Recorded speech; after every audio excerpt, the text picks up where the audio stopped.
नमस्कार साथियों, उम्मीद करता हूँ आप सब बेहतर होंगे, मस्त होंगे, बम बम होंगे। सभी राष्ट्रवादी और सनातनी भाई बहनों से अपील है, चैनल को सब्सक्राइब करेंगे, वीडियो को लाइक और शेयर करेंगे। यहाँ की संस्थाओं में लेफ्ट लिबरल गैंग हर जगह बैठा हुआ है। 10 साल हो गए, लेकिन अभी भी इस देश में एक इकोसिस्टम काम कर रहा है जिसे अभी तोड़ा नहीं जा सका है। हम वोटर हो करके भले ही ना समझ रहे हो, हम 100 यूनिट फ्री बिजली, 150 लीटर पानी पर अपना वोट दे आते हैं और यह नहीं जानते हैं, यह नहीं सोचते हैं कि हम किसे वोट दे रहे हैं। हम इतने लालची हो चुके हैं। इस देश में अभी चुनाव बीता है, आप बताइए कितने ये वामपंथी और विपक्ष कांग्रेसी जो भी लोग हैं, ये कितने लोगों ने मुद्दों की बात की। जनता को यह नहीं बताया जाता कि हम आएंगे तो ये करेंगे, हम आएंगे तो ये करेंगे। बस ये कहा जाता है कि फलाना आदमी संविधान बदल रहा है, फलाना आरक्षण खत्म कर देगा, फलाने ने अपनी बीबी को छोड़ दिया। ये मतलब पर्सनल अटैक जैसे नरेंद्र मोदी पर होते हैं। कारण को पता नहीं समझ रहे हो या ना समझ रहे हो, आप इसको किस तरह से ले रहे हैं। लेकिन मुझे ये स्पष्ट दिख रहा है कि चाहे भारत हो, चाहे अमेरिका हो, चाहे ब्रिटेन हो, फ्रांस को आप देख ही रहे हैं किस प्रकार से वामपंथ ने उनको अपने शिकंजे में ले लिया है। अब स्थिति यह है कि वामपंथ को आम लोग समझ भी नहीं पा रहे हैं, उनको पहचान नहीं पा रहे हैं। पहले पहचानना आसान था, पहले ये झोला और दाढ़ी बढ़ा के वामपंथ घूमता था, लेकिन अब वामपंथ झोला और दाढ़ी बढ़ा के नहीं घूम रहा है। अब वामपंथ उदारवाद के रूप में घूम रहा है, आधुनिकता के रूप में घूम रहा है। वामपंथ ने अपना रूप बदल लिया है, लेकिन काम नहीं बदला है। काम वही, टारगेट उसका ये वही है कि भारत की सभ्यता संस्कृति को किस प्रकार से जकड़ लिया जाए। जहां जहां भी फ्रांस की स्थिति आप देख रहे हैं, फ्रांस आज इस्लाम के भयावह आतंक से अब वो लाचार हो चुका है फ्रांस। और ये हालत भारत में भी धीरे धीरे आ रहा है। अमेरिका भी लगभग उसी कंडीशन में जा रहा है। ब्रिटेन तो 50% से ज़्यादा जा चुका है। और आने वाले भविष्य में आप नोट करके रख लीजिए, मैं जो बता रहा हूँ, ब्रिटेन अगले कुछ दिनों में इस्लामिक स्टेट बनने वाला है। इसको आप खूंटे में बांध लीजिए, यह होकर रहेगा। इस्लाम क्या करता है, पहले ये सीरिया, अमन तमन से, बांग्लादेश, जहां से जैसे भारत में आते हैं, पहले ही वहां से कहीं से मार के भगाए जाएंगे और पहुंच जाएंगे आपके यहाँ। हुजूर, थोड़ी सी मुझे जगह दे दीजिए, मैं आपके चरणों में पड़ा रहूंगा। बस मुझे थोड़ी सी, बस रहने के लिए जगह दे दीजिए, मैं किसी तरह अपना जीवन बिता सकूं। हुजूर, आपके चरणों में पड़ा रहूंगा। वो आपको इस तरह से पिघलाएंगे कि आप पिघल जाएंगे। आप उनको थोड़ी सी जगह दे देंगे। कुछ दिनों बाद,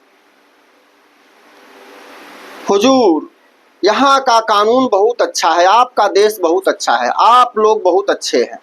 हुजूर, थोड़ी सी हमको इबादत की जगह मिल जाती। हुजूर, इबादत की जगह मिल जाती तो हम इबादत कर लेते। हुजूर, थोड़ी सी इबादत की जगह थोड़ी सी मिल गई, वहाँ इबादत गाह बन जाएगा। अब जब इबादत गाह बन जाएगा, इबादत की जगह मिल गई, तो आओ आओ आओ, जल्दी आओ, और यहाँ जगह है, आओ आओ आओ, यहीं आओ आओ। वो बुला लेंगे उधर से और सबको, वो 100-150 हो जाएंगे। यहाँ जगह है, 100-150 हो गए, तब तक वहाँ चुनाव आ गया, वार्ड का मान लीजिए चुनाव आ गया। भाई, हम वोट देंगे, लेकिन हमारी शर्तों पर काम होगा तो हम वोट देंगे।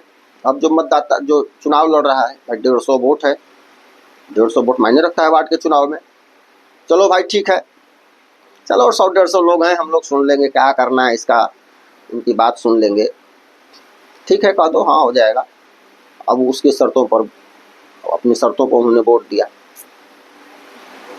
फंडा उनका है कि जनसंख्या बढ़ाते रहना है। कुछ दिनों बाद वो 150 से जो है कि 500 हो जाएंगे। अब मेयर के चुनाव में प्रभाव डालेंगे। मेयर का चुनाव आएगा, भाई हमको हिस्सेदारी चाहिए सत्ता में, तब जो है कि हम वोट करेंगे जो हमको हिस्सेदारी देगा। और 500 जिसके पास वोट है, बहुत सारे लोग हो जाएंगे हिस्सेदारी देने के लिए, सोचने क्या हो जाएगा इससे, अपनी शर्तों पर वोट दिए। अब मेयर के बाद धीरे धीरे संख्या बढ़ रही है, संख्या बढ़ते बढ़ते भाई सत्ता में हमारी भागीदारी नहीं है। और जिनको शरण दिया, जहां उन्होंने शरण लिया, जब कल को वही कहेंगे यहाँ का कानून ठीक नहीं है। अरे बेहूदो, तुम्हारे जान के लाले पड़े थे, वहां से भाग कर यहाँ आए और यहाँ का कानून आज देख रहे हो ठीक नहीं है। यही भारत में भी हुआ, कांग्रेस ने यही किया, वामपंथियों ने यही किया। बांग्लादेश में म्यांमार से शरणार्थी आए, हम रह लेंगे, अच्छा भाई इनको रख दो।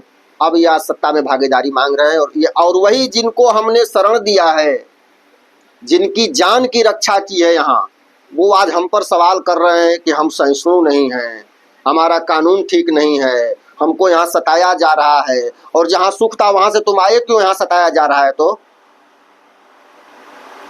यहाँ सताया जाता तो तुमको यहाँ रखा नहीं जाता। जो भी कोई राष्ट्रवाद और राष्ट्र के लिए अच्छा काम होगा उस पर प्रश्न खड़ा कर देते हैं। वोट कैसे देते हैं आप अब्दुल से सीखिए। नरेंद्र मोदी या आप, मैं आपको ही कह रहा हूं, आप उनके लिए कितना ही बड़ा काम करके, अपना दिल चीर करके उनको दे दीजिए, उनके लिए कोई काम कर दीजिए, उनके कल्याण का काम कर दीजिए, लेकिन वोट वो किसे देंगे?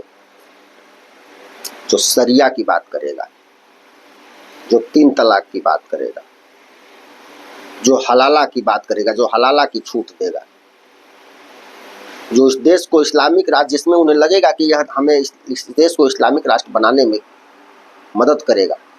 उन्हें इससे मतलब नहीं है कि देश का विकास हो, हम सब लोग ठीक से रह, नहीं, आप कितना ही ठीक से रहेंगे आप उनके लिए काफी है। और यह मैं नहीं कह रहा, यह हदीस और कुरान कह रहा है। ये जो मदरसे चल रहे हैं इसमें क्या पढ़ाया जाता है?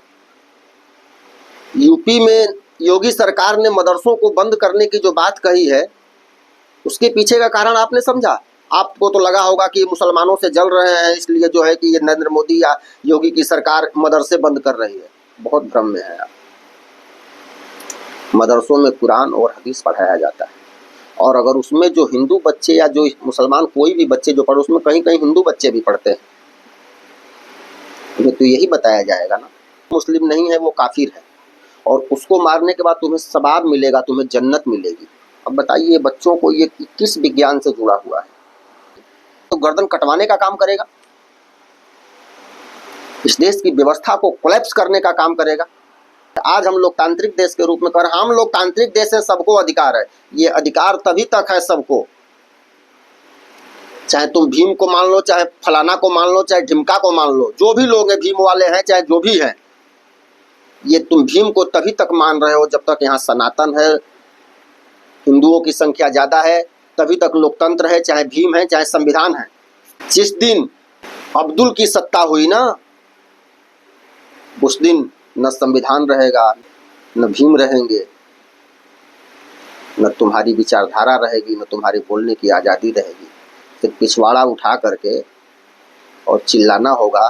तुम उसे मानते हो या नहीं मानते हो, नहीं मानोगे तो काफिर कह के मार दिए जाओगे। मजबूरी में तुम्हें मानना होगा, नूनी कटवानी होगी। अपनी बहन के साथ ब्याह करने के लिए मजबूर किए जाओगे, तभी तो तुम आखिर बन पाओगे भाई। तुम सारे गंदे काम जब शुरू करोगे, तुमसे करवाया जाएगा, तुम गंदे काम शुरू कर दोगे, स्वयं अब उसी में डूब जाओगे, तुम चाह कर भी नहीं निकल पाओगे। गंदगी के नाले में कूद जाओगे जब, उसमें से चाह कर भी नहीं निकल पाओगे। इतना गहरा है, निकलोगे तो लोग कहेंगे अरे यार इसमें से तुम्हारा जो आत्मा जमीर है वो तो या तो सोचेगा कि जिंदा रहे तो इसी में रहेंगे, तो मर ही जाए अच्छा हो। तो सारे भीम और सारी व्यवस्था, सारा लोकतंत्र, सारा अभिव्यक्ति की आज़ादी, सहिष्णुता कुछ नहीं देख पाओगे। ये तभी तक देख रहे हो जब यहाँ हिंदुओं की संख्या ज़्यादा है, यहाँ सनातन है, यहाँ सनातन संस्कृति अभी भी मजबूत है। लेकिन इसे मजबूत रखने के लिए जागरूक मतदाता बनना होगा। अगर आप जागरूक मतदाता नहीं बन सकते हैं तो आप न वामपंथ को पहचान पाएंगे, न इस इस्लामिक कट्टरपंथ को पहचान पाएंगे। आपको यह लगेगा कि वहाँ कोई विवाद होगा। जितने भी अच्छा, नुपुर शर्मा ने क्या कहा था? नुपुर शर्मा ने तो वही कहा था, वही कोट किया था ना जो हदीस में लिखा हुआ है। अंदाजे गुफ्तगू ठीक नहीं था नुपुर शर्मा का। अरे बेहुदा, यहाँ शेरो शायरी चल रही है क्या कि अंदाजे गुफ्तगू देख रहे हो? तुम्हारे हदीस में लिखा है, जो लिखा है उन सबका कहने का तरीका अलग अलग होता है। मैं जो बोल रहा हूँ मेरे तरीके से सारे लोग थोड़ी बोल लेंगे, सबका अपना अपना तरीका है बोलने का, वक्तव्य देने का। तो अंदाजे गुफ्तगू ठीक नहीं है, शेरो शायरी चल रही है। कन्हैया लाल की गर्दन काट दोगे आजादी के नाम पर। और तुम्हारा मतलब तुम्हारे दीन को कोई सवाल न उठाए, तुम्हारे दीन के किताबों में और तुम्हारे दीन में गंदगी का अंबार है, उसको कोई न कहे और दूसरे पर तुम प्रश्न उठाते चलो ये काफिर है, वो फलाने की गर्दन काटो। इस देश का हिंदू अभी वॉच एंड वेट की स्थिति में मुझे लग रहा है कि है, लेकिन यह वॉच एंड वेट की स्थिति बहुत दिन तक अगर इसी में रहेगा, वॉच एंड वेट में ही बहुत दिन तक अगर इस देश का हिंदू रहेगा, तब तो नुकसान कर जाएगा इस देश का भी, अपने आने वाली पीढ़ियों का भी। वे वॉच एंड वेट ठीक है, लेकिन ऐसा नहीं है कि हमेशा। और जिस दिन वॉच एंड वेट से हिंदू निकलेगा ना, सारी व्यवस्था दुरुस्त हो जाएगी। और इसे दुरुस्त करने के लिए एक दिन वे वॉच एंड वेट को किनारे करके खुद को उनके जैसा जवाब देना होगा जैसा वो चाहते हैं। इस देश में आज कांग्रेस को आप हल्के में ले रहे हैं। इस सब का जो सेंटर है, जो केंद्र है, जो कार्यालय है, वो कांग्रेस है।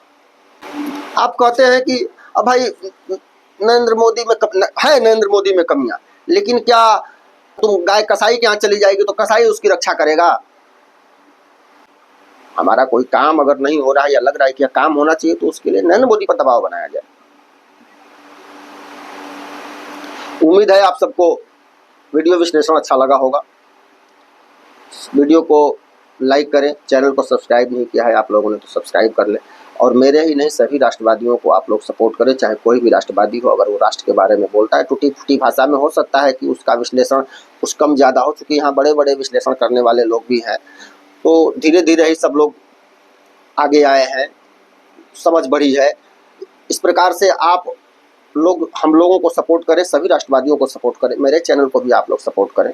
मैं प्रयास करूंगा सामान्य भाषा में आप लोगों के साथ में उपस्थित होता रहूंगा। बहुत बहुत धन्यवाद। जय हिंद, जय भारत।